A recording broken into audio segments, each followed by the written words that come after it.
Hello students, welcome to अभिलक्ष्य academy. अभिलक्ष्य academy में आप सभी का स्वागत है। और आज की क्लास में हम DDA-GSA 2023 के लिए एक प्रीवियस ईयर क्वेश्चन पेपर मतलब पटवारी का लेकर आ रहे हैं।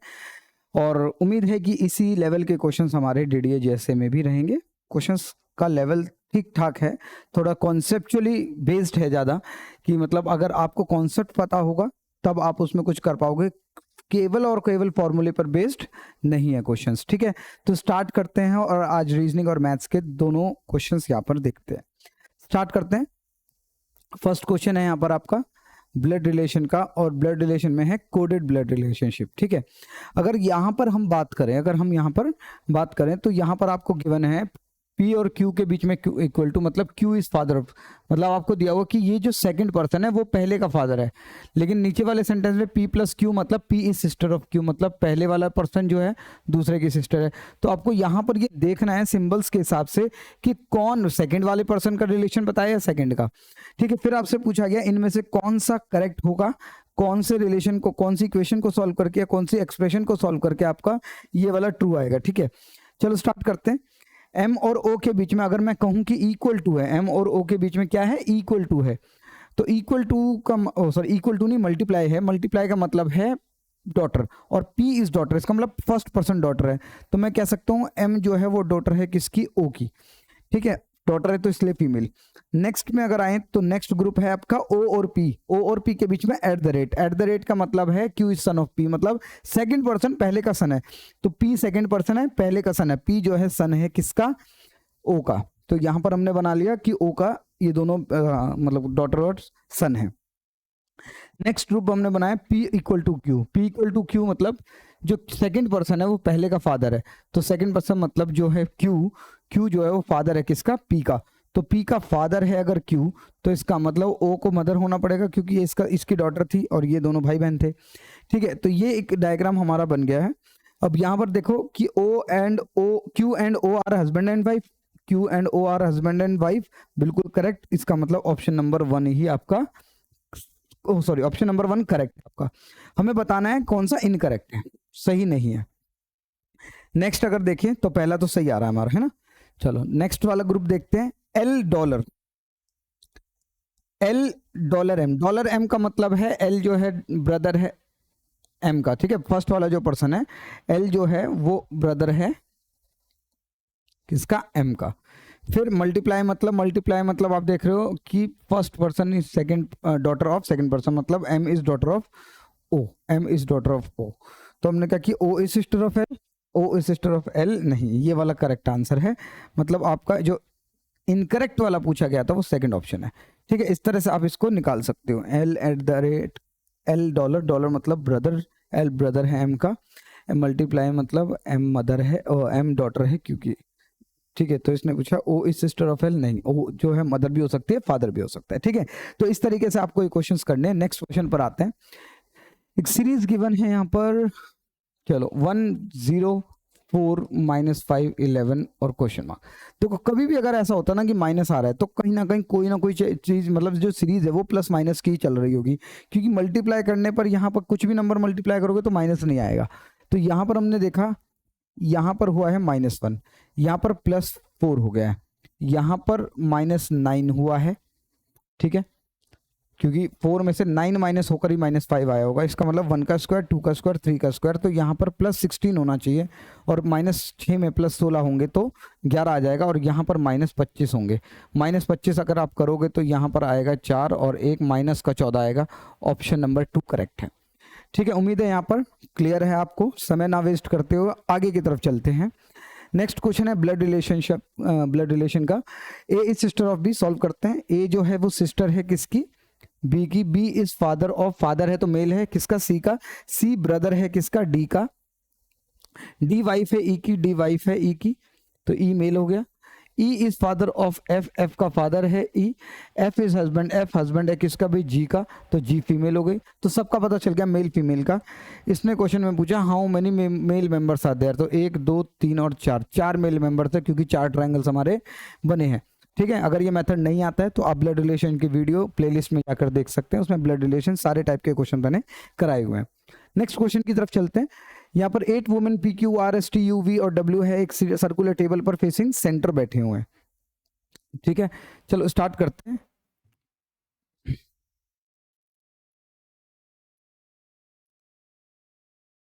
ठीक है, ये एक सर्कल ले लेते हैं। यहाँ पर इसने कहा कि ये फेसिंग सेंटर है। 1 2 3 4 5 6 7 और 8।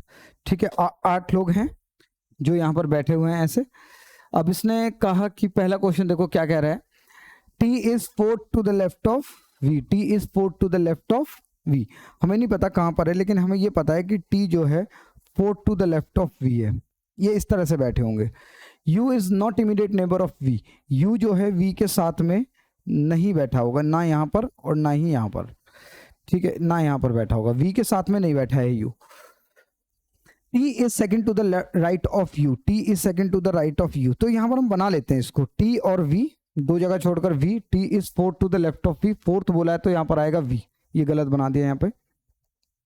T is 4 to the left of V, अगर यहाँ पर रखते हैं V के फोर्थ लेफ्ट पर 1 2 3 और ये 4, यहाँ पर आ जाएगा क्या, T आ जाएगा। ठीक है, यहाँ तक समझ आया। Next, U is not immediate neighbor of V, U जो है V के साथ में नहीं आएगा, कहीं पर भी उसका नेबर नहीं है। T is second to the right of U, T is second to the right of U, U यहाँ पर होगा, U के सेकंड राइट पर आएगा आपका T। ठीक है, V is neighbour of P and R, P और R का नेबर है, P और R, इसका मतलब P R यहाँ पर या R और P यहाँ पर। ठीक है, S is immediate neighbour of P और W, P and W, P और W का नेबर है S, इसका मतलब P और W के बीच में।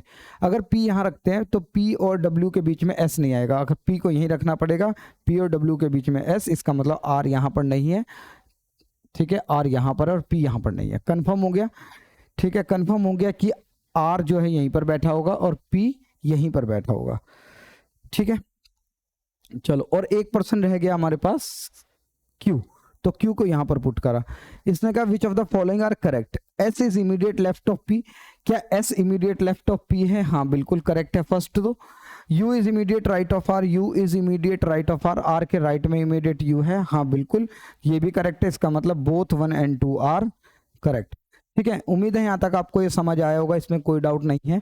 सिटिंग अरेंजमेंट क्वेश्चन एक ही बार पढ़ते ही आपका हो जाना चाहिए। अगर कुछ नहीं बनता नोट्स बनाओ साइड में, लेकिन क्वेश्चन को केवल एक ही बार आपको ये पढ़ना है। नेक्स्ट क्वेश्चन की तरफ चलते हैं। यहाँ पर odd one out find out करना, और यहाँ पर हमें दिख भी रहा है कि ये एक दूसरे के ओपोजिट पेयर है, E और V। ठीक है, M और N ओपोजिट पेयर है, A और Z ओपोजिट पेयर है, मतलब जितना एक लेटर स्टार्टिंग से होता है उतना ही दूसरा लेटर लास्ट से होता है। लेकिन DX आपका ओपोजिट लेटर नहीं है, क्योंकि D का ओपोजिट होता है W। ठीक है, तो ये आंसर इसका होगा। नेक्स्ट, इनमें से कौन से साइन को इंटरचेंज करके हमें आंसर, इक्वेशन का आंसर 70 मिलेगा? तो कोई बात नहीं, पुट कर लेते हैं एक बार। ठीक है, फर्स्ट ऑप्शन पुट करते हैं, तो 70 डिवाइड की जगह हमें मल्टीप्लाई रखना है 3, और मल्टीप्लाई की जगह डिवाइड रखना है, तो डिवाइड को मैं यहाँ पर 7 लिख सकता हूँ, प्लस 50 माइनस 10, 7 से 10 टाइम्स 30, 30 प्लस 50 80, 80 माइनस 10 70। इसका मतलब यही फर्स्ट ऑप्शन ही हमें इसका करेक्ट आंसर देगा। ठीक है, यहां तक उम्मीद है आपको ये क्लियर रहा होगा, इसमें कोई भी किसी भी तरह का कोई डाउट नहीं है। अगर आपको कोई भी डाउट होता है तो आप कमेंट बॉक्स में लिख सकते हैं, और अगर अभी तक आपने वीडियो को लाइक नहीं किया, शेयर नहीं किया, तो प्लीज आप अभी वीडियो को लाइक शेयर करें। ठीक है, और अगर चैनल को अभी तक सब्सक्राइब नहीं किया तो चैनल को भी सब्सक्राइब करें, जिससे कि इस तरह का नोटिफिकेशन, इस तरह की वीडियो का आपको नोटिफिकेशन चला जाए। ठीक है, चलो नेक्स्ट क्वेश्चन की तरफ चलते हैं। 5 प्लेज हैं, P1 P2 P3 P4 और P5 are to be stage on Monday to Friday होंगे। ठीक है, तो यहाँ पर लिख लेते हैं Monday Tuesday Wednesday Friday,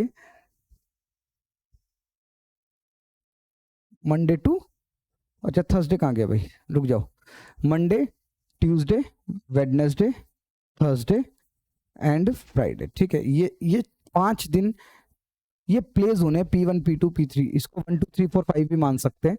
on each day only 1 play will be stage, P4 and P5 should not be first. ठीक है, इसने कहा कि ना तो P4 ना ही P5, ना तो फर्स्ट होंगे ना लास्ट होंगे, तो इसका मतलब मैं लिख सकता हूँ ना तो P4 यहाँ आएगा और ना ही P5 यहाँ आएगा, इसी तरह से ना तो P4 यहाँ आएगा और ना ही P5 यहाँ आएगा।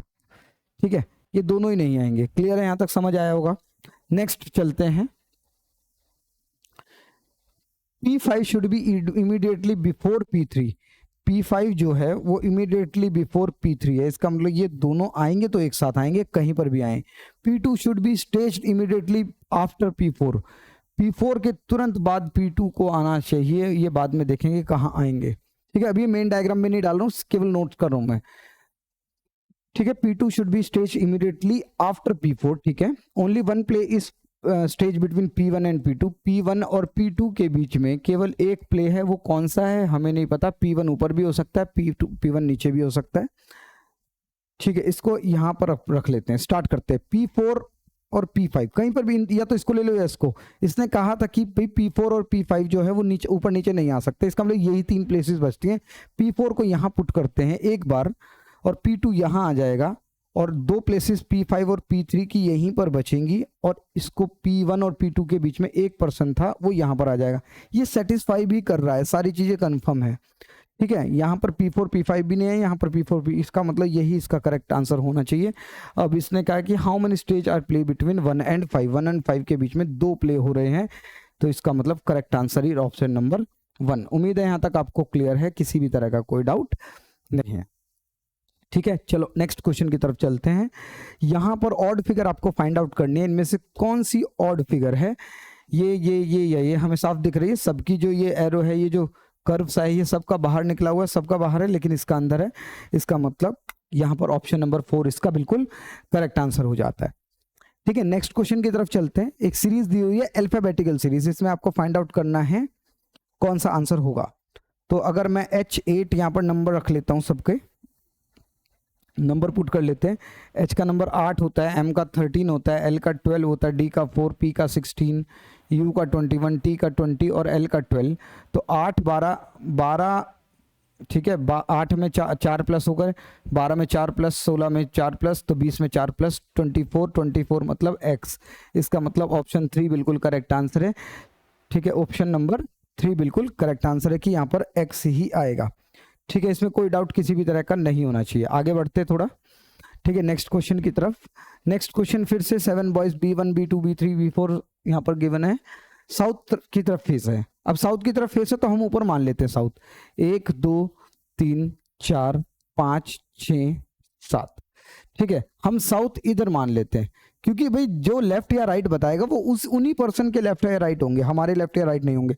अगर उन्हीं पर्सन के राइट होंगे तो हम उनको सीधा बिठा लेते हैं, हमारा ही लेफ्ट राइट काम कर जाएगा, उससे कंफ्यूजन भी थोड़ा सा कम होगी। स्टार्ट करते हैं। B1 is 5th to the left of B7, मतलब इसने कहा B7 के लेफ्ट में 5वें नंबर पर 1 2 3 4 5, ये वाला B1 होना चाहिए। ठीक है, इसका मतलब ये 6 प्लेसेस तो वैसे ही भर गई हैं।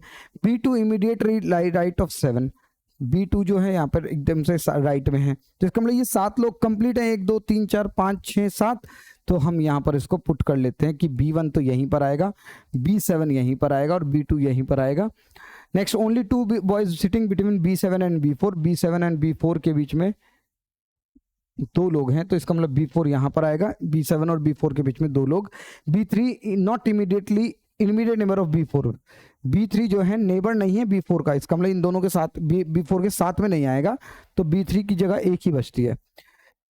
B5 is second to the right of B6, second to the right of B6। B6 यहां पर होगा तो B6 के सेकंड राइट पर B5 आएगा, ये कंफर्म है।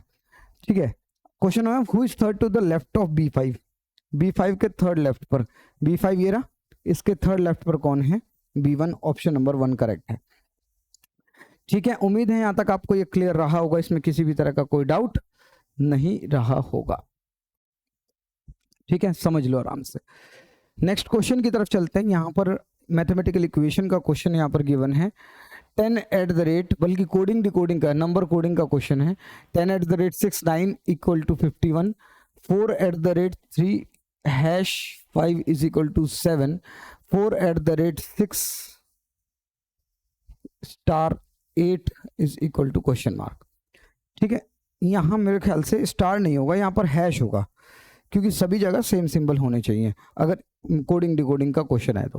ठीक है, इसको करेक्ट कर लेते हैं, यहां पर ये हैश है। ठीक है, अब देखो 10 और 6 और 9 के साथ ऐसा क्या करें, क्या बना जाए, हमने कहा इसको मल्टीप्लाई कर लेते हैं और ये माइनस कर लेते हैं। तो 10 into 6 60 minus 9 51, 4 into 3 12, 12 plus 12 minus 5 7, बिल्कुल ठीक है। तो 4 6 24, 24 में से 8 गए 16, 16 इसका करेक्ट आंसर है ऑप्शन नंबर बी। ठीक है, उसको करेक्ट कर लो, ये स्टार नहीं है, हैश है। कभी भी मैथमेटिकल इक्वेशन का क्वेश्चन आता है तो सिंबल्स हमेशा हर एक इक्वेशन में सेम ही मिलेंगे। इस तरह का अगर कोडिंग डिकोडिंग का नंबर कोडिंग का क्वेश्चन आता है। ठीक है, नेक्स्ट क्वेश्चन की तरफ चलते हैं। 200 और यहाँ पर सीरीज गिवन है। ठीक है, यहाँ पर माइनस करते हैं 3, यहाँ पर माइनस करते हैं तो 3 माइनस हो रहे हैं यहाँ पर देखा जाए तो 6 और यहाँ पर 9 माइनस हो रहे हैं, यहाँ पर 27 माइनस हो रहे हैं, तो यहाँ पर 81 माइनस हो रहे हैं। इसका मतलब 3 की पावर बढ़ती जा रही है। 3 की पावर 1, 3 की पावर 2, 3 की पावर 3, 3 की पावर 4 और 3 की पावर 5 कितना आएगा 243, और 243 माइनस होगा तो 17 इसका आंसर आना चाहिए। Correct option number 2, option number 2 बिल्कुल इसका करेक्ट है 17। ठीक है, उम्मीद है यहाँ तक आपको क्लियर है, किसी भी तरह का कोई डाउट नहीं है। नेक्स्ट क्वेश्चन की तरफ चलते हैं। इनइक्वालिटी का क्वेश्चन, देखो इनइक्वालिटी के क्वेश्चंस आ रहे हैं पटवारी के हर एक एग्जाम में। इनइक्वालिटी के 2-2 3-3 क्वेश्चन देखने को मिल रहे हैं, तो उसका थोड़ा सा हमें ध्यान रखना है कि इनइक्वालिटी आप करके जाओ। ठीक है, चलो यहाँ पर गिवन है एम और ओ। एम और ओ के बीच में सबसे पहले आप चेक करो कि क्या सारे सिंबल एक ही तरफ है, नहीं है। अगर सिंबल्स ऑपोजिट हो रहे हैं कहीं पर भी तो वो उसका कंक्लूजन नहीं निकल सकता। ठीक है, नेक्स्ट एन और पी की अगर बात करें, एन और पी की, क्या इनके बीच में कहीं सिंबल एक ही डायरेक्शन में आ रहे हैं, नहीं, कहीं ना कहीं ऑपोजिट हो रहे हैं, ये भी गलत है। इसका मतलब इसका आंसर नीदर 1 नॉट 2 होगा, कोई भी कंक्लूजन इसका नहीं निकल सकता। आइदर और लगेगा नहीं, क्योंकि एलिमेंट सेम नहीं है दोनों एलिमेंट्स में, दोनों स्टेट कंक्लूजन्स में। ठीक है, उम्मीद है यहाँ तक क्लियर है। एक और इनइक्वालिटी का क्वेश्चन देखो, यहाँ पर आर और एफ, आर और एफ के बीच में ये दो साइन है, एक ही तरफ है बिल्कुल। प्रेफरेंस के हिसाब से हमेशा ये वाला साइन लेते हैं, पहले ये लेते हैं, अगर ये है तो फिर, अगर ये नहीं है तो ये वाला लेना है, और फिर ये है तो ये वाला लेना है। इसी ऑर्डर में प्रेफरेंस ली जाती है।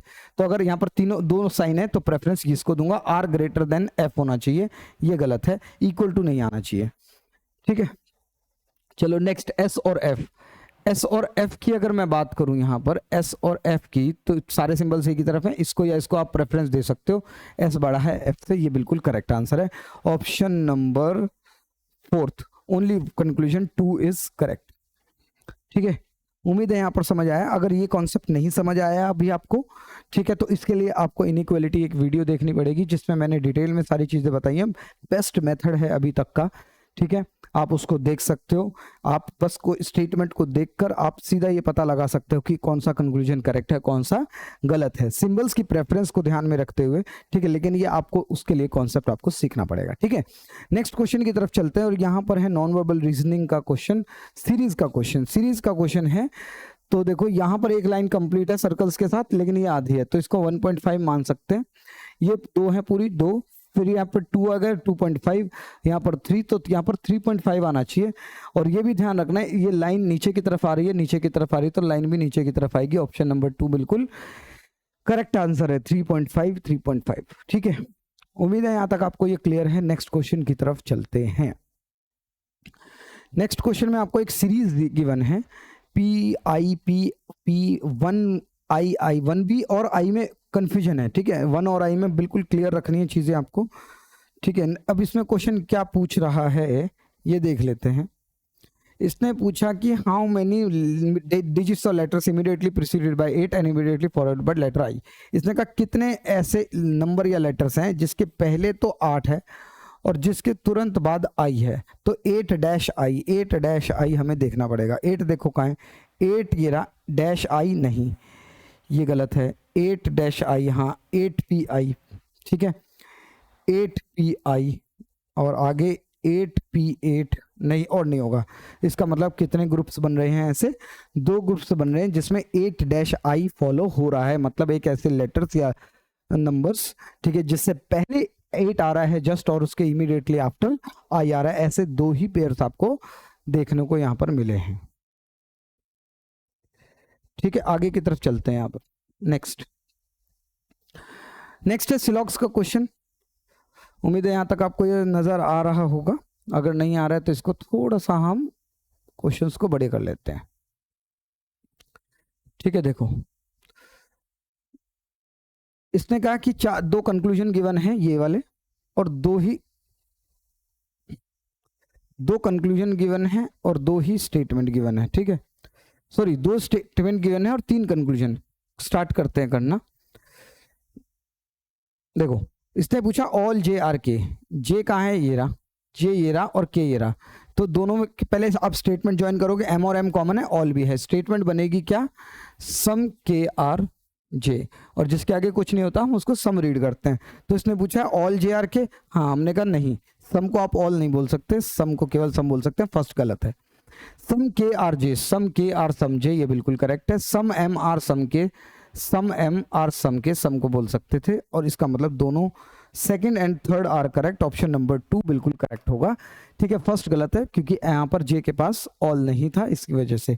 ठीक है, और अगर आप ये मेथड सीखना चाहते हो तो सिलोजिज्म की एक वीडियो फिर से मैंने बनाई हुई है यहाँ पर, आप उसको देख सकते हैं, और उसमें बिल्कुल जैसे मैंने सॉल्व किया है, आप केवल स्टेटमेंट और कंक्लूजन को देखकर ये पता लगा सकते हैं कि कौन सा कंक्लूजन करेक्ट है और कौन सा रॉन्ग है। इसमें कोई भी किसी भी तरह का आपको डाउट नहीं होगा, 100% उसमें एक्यूरेसी रहेगी। ठीक है, नेक्स्ट क्वेश्चन की तरफ आते हैं। यहाँ पर एनालॉजी का एक क्वेश्चन है, एस एफ एक्स के टी और जी टी जी। ठीक है, तो यहाँ पर देखो क्या ग्रुप हो सकता है, S19 पर आता है, F6 पर, X24 पर आता है, K11 पर, T20 पर आएगा तो G7 पर। ठीक है, तो क्या मैं ये बोल सकता हूँ 19 में 5 प्लस हुए होंगे तो 24 आया होगा, 6 में 5 प्लस हुए होंगे तो 11 आया होगा, तो 20 में 5 प्लस होकर 25 आएगा जो कि Y आएगा, और 7 में 5 प्लस होकर आएगा 12, और जो कि L आएगा। ऑप्शन नंबर फर्स्ट YL इसका करेक्ट आंसर होगा। ठीक है, उम्मीद है यहां तक आपको ये क्लियर रहा होगा, इसमें किसी भी तरह का कोई डाउट नहीं है। नेक्स्ट क्वेश्चन की तरफ चलते हैं अब। In the following question 4 letters are given, the letters from the left side dash dash. ठीक है, गिवन है।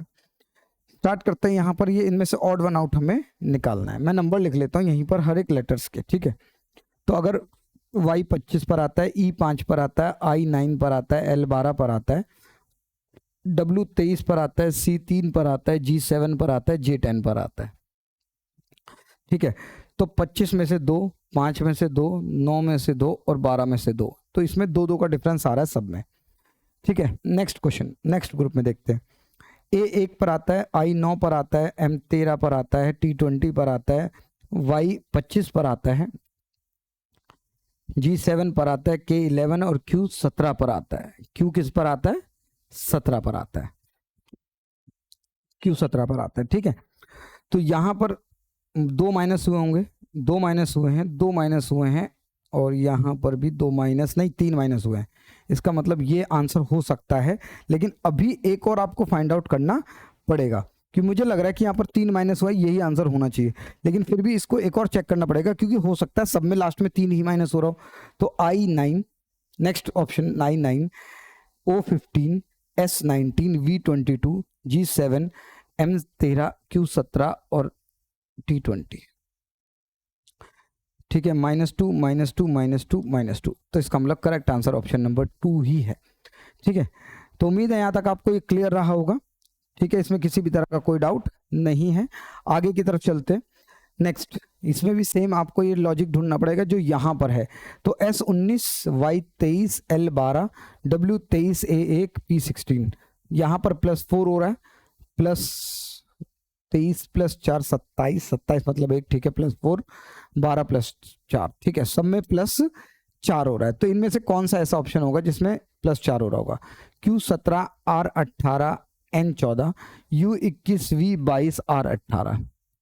ठीक है, 17 + 4 21, 18 + 4 22, 14 +, यही करेक्ट इसका आंसर होगा। आगे चेक करने की जरूरत नहीं है। ठीक है, टाइम वेस्ट बिल्कुल नहीं करना है। ठीक है, ये ध्यान रखना है आपको। ठीक है, नेक्स्ट क्वेश्चन की तरफ चलते हैं। नेक्स्ट क्वेश्चन है मैथ का। ठीक है, नेक्स्ट क्वेश्चन है मैथ का, देखते हैं।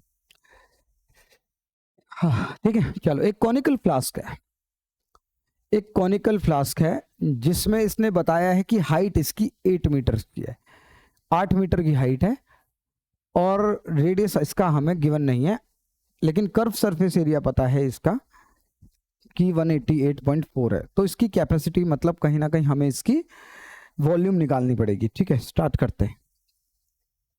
देखो, अगर मैं ये कहूं कि रेडियस हमें नहीं पता है, लेकिन हमें ये तो पता है पाई आर एल की वैल्यू जो है 188.4 है। पाई मतलब 22/7 इंटू रेडियस हमें नहीं पता है। और लेटरल हाइट अगर हम मानकर चले, देखो या तो हम एक काम कर सकते हैं कि यहाँ पर हम एक ट्रिपलेट यूज कर सकते हैं 3 4 5 का, कि अगर ये 3 है, ये 4 है, तो ये 5 रहा होगा, मतलब 2 गुना हो रहा है, तो ये 10 रहा होगा, और ये रहा होगा 6 6 8 10 का ट्रिपलेट मान लेते हैं। ठीक है, तो क्या अगर ये पुट करें तो वैल्यू आ जाएगी हमारे पास। तो रेडियस अगर मैं 6 मान लूं, ठीक है, और अगर हम लेटरल हाइट 10 मान ले, तो शायद इसका करेक्ट आंसर इतने के आसपास आना चाहिए। तो 22 को 6 से गुना करेंगे तो 2 6 12 2 6 12 13 1320/7। 7 से डिवाइड करेंगे तो 7 एक कम 7, यहाँ पर बचेंगे हमारे पास 6, और 2 7 8 56 56 हमारे पास 6 बचे, दोबारा 7 8 56। इसका मतलब करेक्ट है, यही हमारा रेडियस और यही हमारा है, और हाइट जो है पता चल गया। ठीक है, इतना ही आ रहा है। तो अब हमें यहाँ पर इसकी वॉल्यूम ढूंढना है। वॉल्यूम का फॉर्मूला आता है 1/3 पाई आर स्क्वायर एच, मतलब 1/3 पाई 22/7। रेडियस हमें पता चल गया 6 है, इंटू 6, और हाइट हमें पता चल गया 10। ठीक है, चलो अब यहां से या तो इसको डिवाइड कर लो एक बार, 2 बार। ठीक है, अब इसको मल्टीप्लाई कर लेते हैं। 100, ये तो 132 था, 22 गुना 6 132, 132 का 2 गुना 264, और 0/7। 7 से करेंगे, 7 एक कम 7 दिया 21, 5 बचे। कुछ गलत कर रहा हूं? नहीं, ठीक है। 3 2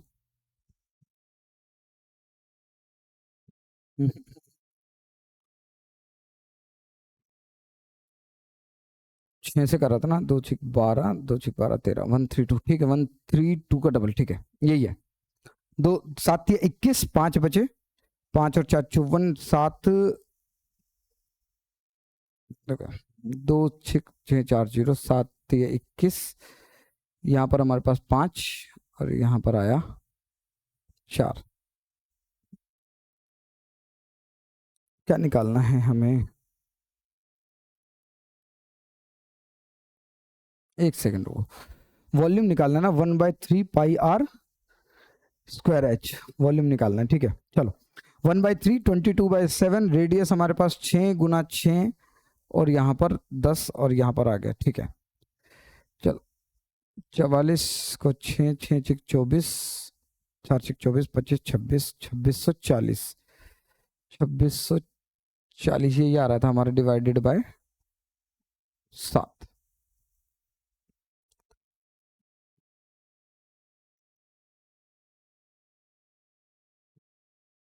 ठीक है, 7 21, यहाँ पर बचे 5 4, 7 7 49, यहाँ पर बचा 6, और यहाँ पर आएगा हमारा, ओके गलत कर रहे हैं हम, यहाँ पर हमारा आना चाहिए था 9, सॉरी, हाइट आनी थी ना यहाँ पर, तो हाइट तो 8 है। ठीक है, तो ये आ जाएगा 264 गुना 8, 4 8 32, 48 48, और 3 40 51, 2 8 16 16, और 5 21 21 12, डिवाइडेड बाय 7। 7 21 0, और यहाँ पर 7 एक कम 7, समथिंग ये आंसर आना चाहिए। ठीक है, उम्मीद है आप यहाँ तक आपको क्लियर है। यहाँ पर हमने लेटरल हाइट गलती से रख दी थी। ठीक है, चलो नेक्स्ट क्वेश्चन की तरफ चलते हैं। Vivek borrowed 20,000 from his friend at 12% simple interest rate. He lent it to Jyoti at the same rate but compounded annually. What would he gain after 2 years? ठीक है, चलो यहाँ पर इसने कहा कि 20,000 रुपए लिए थे इसने, इसका मतलब सीआई और एसआई का डिफरेंस ही हमें पता करना है। 20,000 लिए थे, 12% एसआई पर इसने लैंड कर दिया वही अमाउंट कंपाउंड पर। तो इसने कहा कि 2 साल बाद उसको कितना फायदा हुआ होगा, तो इसका मतलब जो सीआई एसआई का डिफरेंस है वही तो उसको फायदा हुआ होगा। तो 20,000 का 12% अगर मैं निकालूं तो 2400, और यहाँ पर 2400 दोबारा से, और इसका 2400 का 12% जो कि आएगा 288। तो ये इसका करेक्ट आंसर होगा ऑप्शन नंबर 4। ठीक है, यही इतना ही फायदा होगा।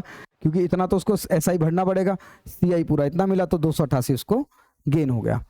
अभय और बरखा किसी काम को मिलकर 6 दिन में कर सकते हैं और अकेले अभय जो है 9 दिन में करता है। तो एलसीएम लेंगे 18 ले लेंगे, 6 दिया 18, 9 दूनी 18। ठीक है, तो ये एफिशिएंसी आ गई है हमारे पास ए और बी की, जिसमें ए की एफिशिएंसी हमें पता चली है 2 है तो बी की 1 होगी। तो बी से अगर यही काम 18 कराया जाए, कितनी एफिशिएंसी से? 1 से, तो आप ये कहोगे 18 दिन में काम कंप्लीट होगा, ऑप्शन नंबर 3। ठीक है, उम्मीद है यहां तक आपको ये बिल्कुल क्लियर है, इसमें कोई डाउट नहीं है। नेक्स्ट क्वेश्चन है रेशियो प्रोपोर्शन का। स्टील जो है, स्टील के अंदर 30% कॉपर है, सॉरी कॉपर है, निकल है और आयरन है। 30% कॉपर है, 42% निकल है, इसका मतलब 28 आयरन होगा, 28 उसमें आयरन है। तो इसने कहा कि अगर मैं टोटल कर रहा हूं तो 100 आ रहा है। इसने कहा 1 केजी में कितना आयरन है, 1 केजी स्टील में 1 केजी कितना होता है? 1000 ग्राम, इसका मतलब 10 गुना, तो 10 गुना आयरन होगा यहाँ पर 280 केजी, 280 ग्राम उसमें उस आयरन होगा। ठीक है, उम्मीद है यहाँ तक क्लियर है, इसमें किसी भी तरह का कोई डाउट नहीं है। रेशियो प्रोपोर्शन के मेथड से आप इसको आराम से कर सकते हो। ठीक है, हमेशा ध्यान रखना रेशियो का सम हमेशा उसके इक्वल रहता है जिस वैल्यू को आपको उसका डिवीजन करना है। ठीक है, तो अगर यहाँ पर 10 गुना, इस 100 को 1000 बनाने के लिए 10 गुना करना पड़ रहा है, तो सारी वैल्यू जो भी निकालनी है वो 10 ही गुना होगी और आंसर इसका जल्दी आ जाएगा। नेक्स्ट क्वेश्चन कह रहा है कि दिव्या ने अपना स्कूल अटेंड किया 204 दिन पूरे ईयर में, तो उसकी अटेंडेंस 85% रही, तो टोटल वर्किंग स्कूल कितने थे? देखो 204 जिसकी वैल्यू परसेंटेज में जिसके बराबर होती है वो बराबर डिवाइड होगा, और अगर टोटल चाहिए तो 100% की वैल्यू निकाल दो। ठीक है, 5 से 17 बार, 5 से 20 बार। ठीक है, कोई डाउट इसमें नहीं, और डिवाइड नहीं हो रहा है तो इसको मल्टीप्लाई करो 4080 डिवाइडेड बाय 17। 17 से आप ये कहोगे 17 दूनी 34, 6 बचे, 17 चौक 68, 240 दिन पूरे रहे होंगे, इसका करेक्ट आंसर ये है। ठीक है, उम्मीद है यहां तक आपको ये क्लियर है, किसी भी तरह का इसमें कोई डाउट नहीं है। बेसिक से क्वेश्चन है, लेकिन कहीं ना कहीं इसमें हमें कॉन्सेप्ट जरूर जानना है। ए की वैल्यू, ए की पावर माइनस में है, और जब भी ए की पावर माइनस में होती है उसका मतलब होता है वो पावर, मतलब वो फ्रैक्शन बनेगा, रेसिप्रोकल होगा, इसका मतलब ये होगा इसका मतलब। ठीक है, हमेशा ध्यान रखना, इंडाइसेस एंड सर्ट्स का टॉपिक है ये। अब milkman allows 16% discount to his customer, still gains 20%। ठीक है, इसमें प्रॉफिट एंड लॉस का क्वेश्चन है। क्या ये बोल सकते हैं कि एमआरपी पे से 16% डिस्काउंट माइनस करोगे तो सेलिंग प्राइस आएगा, और अगर आप 20% गेन कमाना चाह रहे हो तो 20% गेन ऐड करके वो एसपी आ जाएगा। तो मैं ये कह सकता हूँ सीपी का 20% गेन मतलब 120 पर आप उसको सेल करोगे तो सेलिंग प्राइस आएगा, और एमआरपी को अगर आप 16% लॉस डिस्काउंट पर आप सेल करोगे तो 84% पर सेल करोगे, जो कि एमआरएसपी के इक्वल हो जाएगा। ये दोनों क्या हो जाएंगे? इक्वल हो जाएंगे। अगर रेशियो निकालना चाहें तो 4 से 30 बार, 4 से 21 बार। ठीक है, इसका मतलब सीपी और एमआरपी का जो रेशियो है वो है 21 और 30। ठीक है, 21 और 30। ठीक है, चलो, क्या मैं बोल सकता हूं 21 की वैल्यू क्वेश्चन में 1190 दे रखी है, तो 30 की वैल्यू क्या होगी? आप ये कहोगे 1190 अपॉन में 21 गुना 30, 7 से काटेंगे या 3 से काटेंगे 7 बार, 3 से 10 बार, 7 से 17 बार, 1700 इसका बिल्कुल करेक्ट आंसर होगा। 17 17 7 119 0। ठीक है, उम्मीद है यहां तक ये आपको बिल्कुल क्लियर रहा होगा। नेक्स्ट क्वेश्चन की तरफ चलते हैं। There are 1444 cube. ठीक है, और उनको एक इसी वे में लगाया गया कि हर एक रो में इक्वल क्यूब्स रहें, तो इसका मतलब एक्स ही रो होगी और एक्स ही उसका दूसरी रो होगी, मल्टीप्लाई करोगे तो एक्स स्क्वायर होना चाहिए। एक्स स्क्वायर की वैल्यू 1444 है। ठीक है, तो इसका मतलब एक्स का इसका रूट करोगे तो 14444 का जो आएगा 38। इसका मतलब 38 रो थे, 38 रो, 30 रो कॉलम, 38 कॉलम, इसका मतलब तभी उसमें 1444 क्यूब आएंगे। इसका मतलब ऑप्शन नंबर 3 बिल्कुल इसका करेक्ट आंसर है। ठीक है, यहां तक उम्मीद है समझ आया होगा। अगर आपने अभी तक आपने वीडियो को लाइक नहीं किया है तो वीडियो को जरूर लाइक करें और शेयर करें लोगों को जो भी डीडीए की तैयारी कर रहे हैं अभी। ठीक है, आगे की तरफ चलते हैं। नेक्स्ट क्वेश्चन देखते हैं। टी ने अपना एक अमाउंट लोन लिया बैंक बी से, सिंपल इंटरेस्ट पर आर ईयर्स के लिए पी रेट था, एसआई क्या होगा? तो ठीक है, ये ना टी अमाउंट है, सॉरी हाँ टी प्रिंसिपल हो गया, ठीक है, आर ईयर्स हो गए और पी रेट हो गया, पी यही करेक्ट आंसर है, P into R into T upon 100। Next, which number can be used in place of Y to make इतना डिविजन? देखो कैसे पता चलता है कोई नंबर 4 से डिविजिबल है या नहीं? हम लास्ट की 2 डिजिट, आखिरी की 2 डिजिट, मतलब 8 और y, ये 2 डिजिट जो है 4 से डिवाइड हो जाने चाहिए, ठीक है। इसका मतलब अगर मैं 2 रखता हूं तो 82 डिवाइड नहीं होगा, 1 रखेंगे 81 डिवाइड नहीं, 0 रखेंगे, हाँ 0 रखेंगे, तो अगर यहाँ 0 रखते तो 80 4 से डिवाइड हो जाएगा। ऑप्शन नंबर 3 बिल्कुल इसका करेक्ट आंसर है। 3 भी रखोगे नहीं होगा डिवाइड, ठीक है, लास्ट की 2 डिजिट से ही पता चल जाता है। P और Q वेरी इनवर्सली, एक दूसरे के इनवर्सली प्रोपोर्शनल है, इसका मतलब P जो है Q से इनवर्सली प्रोपोर्शनल है और वो किसी X वैल्यू के होगा, सॉरी P और Q वेरी इनवर्सली,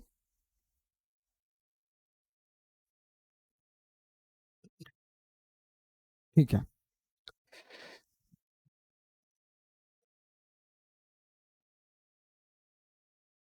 ओके ठीक है। तो P और Q इनवर्सली वेरी करते हैं, तो P और Q का मल्टीपल मान लेते हैं X है, तो जो कि 15 गुना 6 है, जो कि X आएगा 90, तो X की वैल्यू 90 है, जिससे ये इनवर्सली प्रोपोर्शनल है। और अगर P into Q is equal to 90 है और इसने इस बार P बताया 9 है, तो P into Q is equal to 90, तो 9 इसकी वैल्यू कितनी हो जाएगी? 10 हो जाएगी। ऑप्शन नंबर 1 बिल्कुल इसका करेक्ट आंसर होगा। उम्मीद है यहाँ तक आपको ये क्लियर है, ठीक है। इनवर्सली प्रोपोर्शनल है, इसका मतलब इनका कुछ मल्टीपल होकर x के बराबर रहा होगा, ठीक है। तो यहाँ पर वो वैल्यू 90 थी, 90 से डिवाइड करा तो यहाँ पर वैल्यू 10 आ गई। Next, land is 70 metre long and 40 metre broad, एक लैंड है, ठीक है, जो 70 मीटर लंबी है और 40 मीटर चौड़ी है, ठीक है। इसको इसमें से 10 मीटर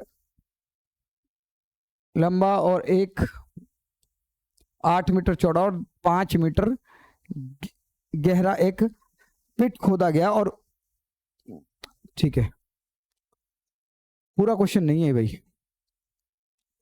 क्वेश्चन है इस तरह का होना चाहिए इसमें से कि वो जो मिट्टी निकाली है उसको इक्वली स्प्रेड कर दिया गया है, ठीक है, इसमें क्वेश्चन अधूरा है, ठीक है। उस मिट्टी को बाकी बचे क्षेत्र में इक्वली क्या कर दिया गया है? स्प्रेड कर दिया जाता है, तो उसकी स्प्रेड की हाइट कितनी हो जाएगी, मतलब उस फील्ड की हाइट कितनी हो जाएगी? तो मैं ये कहता हूं भाई देखो 70 गुना 40 उसका क्षेत्रफल रहा होगा, मतलब 2800, उस 2800 में से 10 और 8 लंबाई चौड़ा 10 और 8 गुना मतलब करोगे तो 80 उसका एरिया जो है, उस पर लैंड नहीं, मतलब मिट्टी नहीं डाली जाएगी, मतलब कहीं ना कहीं 2720 क्षेत्र पर उस पर मिट्टी नहीं डाली जाएगी।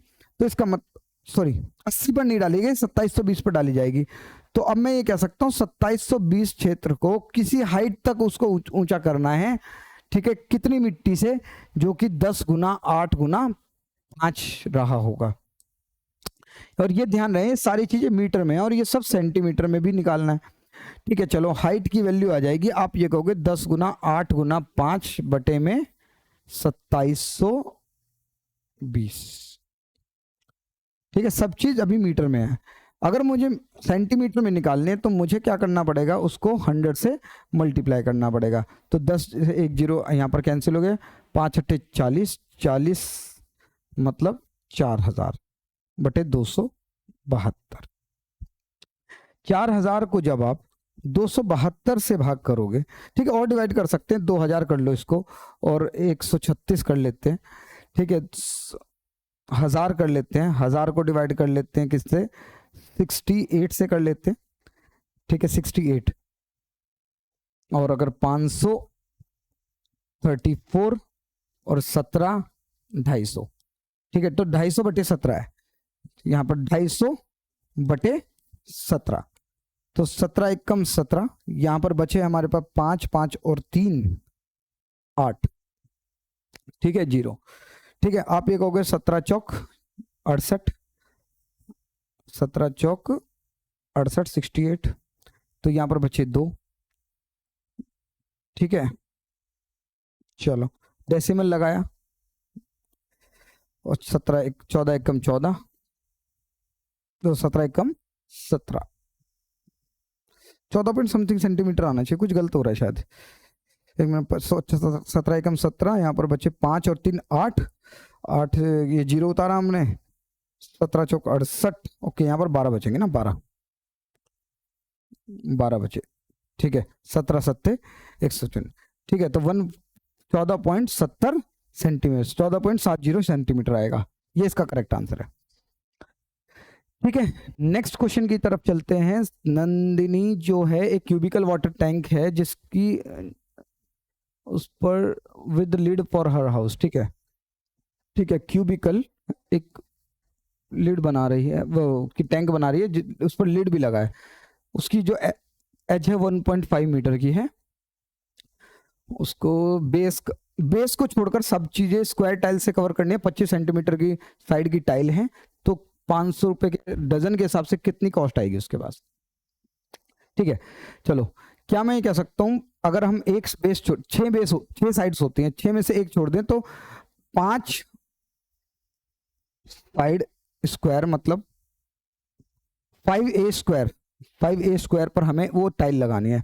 5a स्क्वायर का मतलब है 5 इंटू 1.5 इंटू 1.5, ठीक है, अगर मीटर में चेंज करें, सेंटीमीटर में चेंज करें इसको, तो 150 गुना 150, ठीक है, तो आप ये कहोगे इतने क्षेत्र पर उसका टाइल लगानी पड़ेगी, और टाइल का एरिया क्या है, 25 सेंटीमीटर की टाइल है, तो 25 सेंटीमीटर की टाइल है, तो 25 गुना 25 ये डिवाइड होगा, कितनी टाइल लग जाएंगी ये पता चल जाएगा, और उतनी टाइल के हिसाब से 500 टाइल पर 12 रुपए के हिसाब से, 12 टाइल का है 500, तो 12 से डिवाइड करोगे, एक टाइल का पैसा आएगा, इतनी टाइल को एक टाइल के पैसे से मल्टीप्लाई कर देंगे, ठीक है, तो 25 कर लेते हैं, 25 छिक 150, 25 छिक 150, ठीक है, और 6 दूनी 12, 2 से 3 बार, 3 पंजे 15, 15 पंजे 75, 7500 रुपए उसके खर्च होंगे केवल टाइल पर।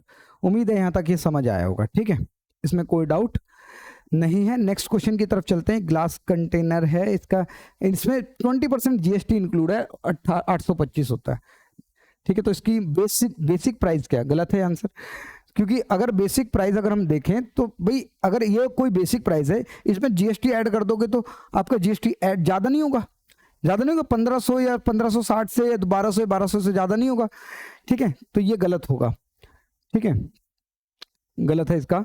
अगर मान लेते हैं एक सिंपलेस्ट वैल्यू कोई भी 1200 मान लेते हैं, चलो 1200 पर अगर मान लेते हैं, 1200 पे 20% जीएसटी लगेगा, तो 120 रुपए का जीएसटी लग जाएगा, सॉरी 240 रुपए का जीएसटी लगेगा 20% के हिसाब से, ठीक है, तो अगर इसको ऐड करोगे तो 1440 आएगा, ठीक है, ये तो नहीं है, इसको मान लेते हैं 1500 में अगर 20% 300 रुपये ऐड करते हैं तो 1800 रुपये आता है, हाँ ये लगभग आ रहा है 800, शायद ही कुछ गड़बड़ होगा इसमें, करेक्ट आंसर आप इसको ले लो कि इसका 1500 आंसर होना चाहिए।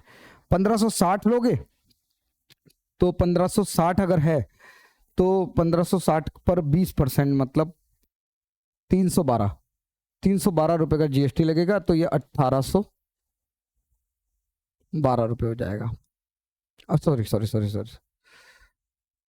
1872 हो जाएगा।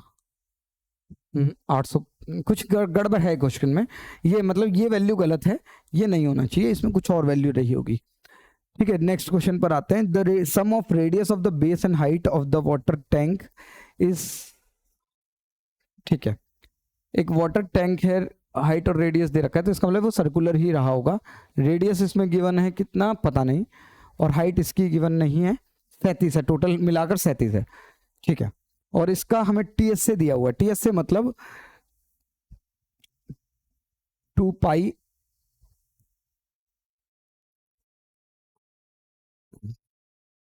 Are h plus 2 pi r, ठीक है, तो 2 पाई आर कॉमन आ जाएगा, और एच प्लस आर करना पड़ेगा, और एच प्लस आर का एरिया जो है वो कितना है 1628, तो मुझे यहां से पता चल जाएगा ना कि एच प्लस आर अगर 37 है, ठीक है, तो 2 पाई आर 1628 आएगा डिवाइडेड बाय 37, ठीक है, और यहां पर पाई की वैल्यू अगर मैं खोल दूं, यहां पर 2 × 22/7 इंटू आर, ठीक है, तो हमारे शायद वैल्यू यहाँ पर काफी आसान हो जाएगी। कैसे? 2 से डिवाइड करा 8 1 4, 2 से डिवाइड करा 4 0 7, ठीक है, 2 से डिवाइड करा 4 0 7 और 11 से 3 बार 33 33 और यहाँ पर 7 37 आ जाएगा। 37 से 37 कट गया, रेडियस आ गया 7। रेडियस कितना आ गया? 7। रेडियस कितना आ गया? 7। और अगर रेडियस आ गया तो हाइट भी आ गई। अब हमें वॉल्यूम निकालना है, ठीक है। रेडियस कितना आ गया? 7 आ गया। रेडियस अगर आपका 7 आ गया है, ठीक है, तो अब हमें वॉल्यूम निकालनी है। इसकी वॉल्यूम कैसे निकलेगी भाई? पाई जो कि 22/7, आर जो कि अभी हमें हमारा आया 7 आर स्क्वायर, और एच कितना आ गया हमारे पास? 37 था, तो इसका मतलब हाइट जो है 30 रही होगी। ये निकालना है। 7 से 7 कैंसिल हो गया और 22 को 21 से मल्टीप्लाई कर लूँ, 2 1 2 2 2 2 4 4 4620, इसका वॉल्यूम जो है 4620 आएगा। ठीक है, क्लियर है। इसने कहा एक लोअर क्लास बाउंड्री, ठीक है, एक क्लास है, मान लो कोई भी एक क्लास हो सकती है, उसका लोअर क्लास सी है, तो हमने कहा बड़ी क्लास डी मान लेते हैं, ठीक है, और इसका मिड पॉइंट ये रहा, इसके हमने कहा वाई है, ठीक है। तो अपर क्लास बाउंड्री क्या होगी भाई? देखो इसमें क्या होता है, D plus C divided by 2 जो है वो बीच में आती है वैल्यू, मिड वैल्यू आती है। इसका मतलब अगर मैं बात करूं डी की वैल्यू बड़ी क्लास की जो अपर क्लास है, तो आप ये कहोगे 2y और ये माइनस सी कर दोगे। इसका मतलब करेक्ट आंसर ऑप्शन नंबर 3 होगा। सिंपल सा है।